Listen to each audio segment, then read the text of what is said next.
आप सब? उम्मीद करती हूँ सब ठीक ठाक होंगे, फिट टू फाट होंगे। Welcome back to my another vlog.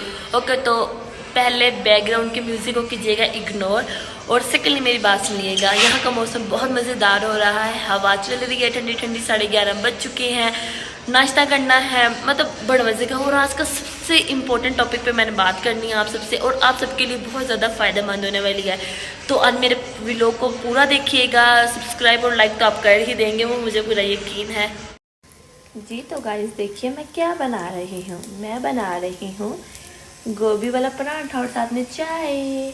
किस किस को पसंद है गोभी वाला पराठा जी। तो गाइस मेरा नाश्ता हो गया रेडी। अब हम आपसे नाश्ते के बाद मिलते हैं जी। तो फ्रेंड्स नाश्ता मैंने कर लिया है। फ्रेश तो आपकी बहन हर टाइम ही रहती है माशाल्लाह से।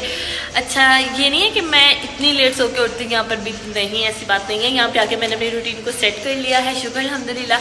सुबह ही उठ जाती हूँ। मेरे हस्बैंड चले जाते हैं 8:30 या 8:45 बजे तक अपनी शॉप पर चले जाते हैं। हम सुबह ही नाश्ता कर लेते हैं। देन नाश्ता करने के बाद मैं घर के काम शाम करती हूँ, सफाई बर्तन ये वो। उसके बाद मेरी होती है क्लास, मदरसे की क्लास होती है मेरी, तकरीबन 1.5 घंटे की मेरी क्लास होती है तर्जुमा तफसीर की।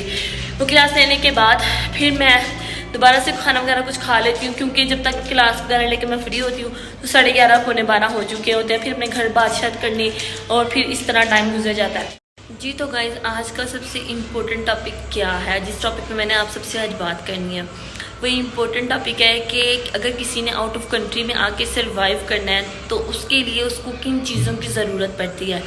जी हाँ, अगर कोई न्यू इंसान पाकिस्तान जी। तो गाइज अगर कोई भी किसी भी कंट्री में जा रहा है तो वो पहले ही मेरी व्लॉग को लाजमी देख ले एक दफ़ा, ताकि उसके लिए थोड़ा सा फ़ायदा हो सके, थोड़ा सा मैं आप लोगों को बता सकूं जो थोड़ा सा मेरा एक्सपीरियंस है। मैंने आपको बताया था कि मेरी काफ़ी सारी फैमिली बाहर होती है, तो उन सब के मैंने सबसे अलग अलग क्वेश्चंस किए।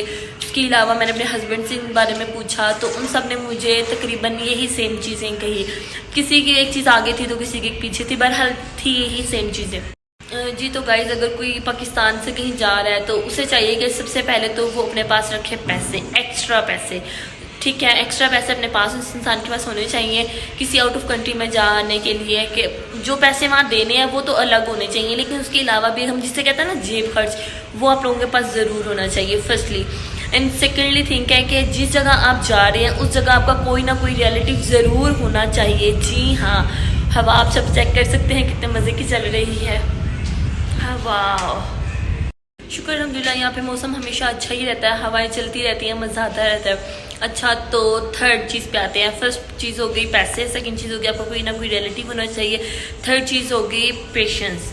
इंसान अगर किसी आउट ऑफ कंट्री में जा रहा है ना, हमें वहाँ की ज़ुबान नहीं आती, हमें नहीं पता वहाँ के लोग कैसे हैं क्या है।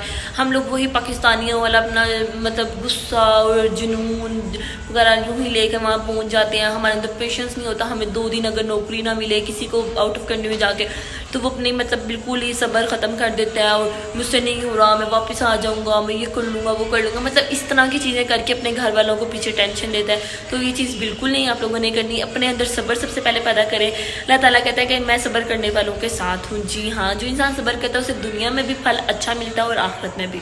अच्छा, तो मैंने ये क्यों कहा कि आपका कोई ना कोई वहाँ पे रिलेटिव होना चाहिए। अच्छा, उसकी वजह ये है कि जब हम किसी आउट ऑफ कंट्री में जाते हैं तो इंसान बहुत ज़्यादा कंफ्यूज हो जाता है। ठीक है, अगर उसका कोई ना कोई जानने वाला कोई अपना होता है ना, कोई दूर बार का भी हो, तो उसे बहुत ज़्यादा सहारा हो जाता है। ज़्यादा दिन ना से 1-2 दिन ही सही वो आपको अपने पास रख ले, 1-2 दिन का आपको खाना दे दे, तो ये बहुत बड़ी बात होती है परदेश में, वरना कोई किसी के काम नहीं आता। इसीलिए किसी ना कोई दूर बार का हो जाए, लेकिन आपको कोई ना कोई जानने वाला वहाँ ज़रूर होना चाहिए। अच्छा, जो 4th नंबर पे चीज़ आती है तो वो क्या है। 4th नंबर पे चीज़ आती है कि आप अपने साथ अपनी मेडिसिन ज़रूर रखें। अगर आपको किसी ना किसी चीज़ का इश्यू है कि आपका बीपी हाई हो जाता है, अगर आपको शुगर है, अल्लाह ना करे कोई और आपके साथ कोई मैदे का मसला है या कोई भी आपके साथ मसला है, तो आप अपनी मेडिसिन ज़रूर रखें। अगर कोई मसला नहीं है तब भी आप अपने साथ कम से कम पैनाडोल ज़रूर रखें। जब आप आउट ऑफ कंट्री में जाते हैं ना, तो वहाँ आपको ऐसे मेडिसिन नहीं मिलती सरेआम, जैसे हमारे पाकिस्तान में मेडिकल स्टोर पर जाके मेडिसिन का नाम लेते हैं और हमें मिल जाती है ना, तो ये आउट ऑफ कंट्री में ऐसे नहीं मिलती। यहाँ पे बाकायदा डॉक्टर को चेक करवाना पड़ता है, देन उसके बाद वो रसीद देते हैं, और फिर उसके बाद मेंशन करते हैं कि आपने सिर्फ, अगर उन्होंने लिखा है ना कि 1 पत्ता, तो वो आपको 1 ही पत्ता देंगे, और उसके बाद आपको उसकी ज़रूरत होगी तो आपको नहीं देंगे। वो कहेंगे फिर से आप डॉक्टर के पास जाएँ, उससे जाके चेक करवाएं, उससे फिर से रसीद बनवा के लेके आएँ, तो देन हम आपको मेडिसिन देंगे। यहाँ पे ये मेडिसिन का बहुत ज़्यादा इशू होता है, तो ये चीज़ आपने बिल्कुल नहीं भूलनी। हाय, हेलो, थैंक यू जी। तो गाइस ये मेरी नेबर हैं जो कि स्कूल से पढ़ कर आई और बहुत ज़्यादा स्वीट हैं। इनके साथ मेरी काफ़ी अच्छी गपशप होती रहती है। और जो आखिरी चीज़ है वो बहुत ज़्यादा ज़रूरी है आप सबको बताना। अच्छा, वो आखिरी चीज़ क्या है? वो है कि जब आप किसी आउट ऑफ कंट्री में जाएं तो आप अगर पाकिस्तानी सिम लेके जा रहे हैं, हमारे पास वहाँ की सिम नहीं होती, तो लेकिन आप अपनी सिम को इंटरनेशनल करवा कर लेके जाएं। उससे ये होता है कि आपका नेट चलता रहता है। आप एयरपोर्ट वगैरह पे भी जाके हमें इजीली नेट अवेलेबल अब नहीं होता। पहले हो जाता होगा, आई डोंट नो, बट अब इजीली इतना अवेलेबल नहीं होता। उसके लिए भी वो काफ़ी सारी अपनी रिक्वायरमेंट्स मांगते हैं जो कि हमें देनी पड़ती है। तो आप लोगों को चाहिए कि अपनी सिम को इंटरनेशनल करवाएं ताकि वो आपको बहुत ज़्यादा फ़ायदा दे, ताकि आप अपने घर वालों के साथ राब्ते में रह सकें। अगर हम राब्ते में नहीं होते तो पीछे वाले बहुत ज़्यादा परेशान हो जाते हैं और ये चीज़ अच्छी नहीं होती।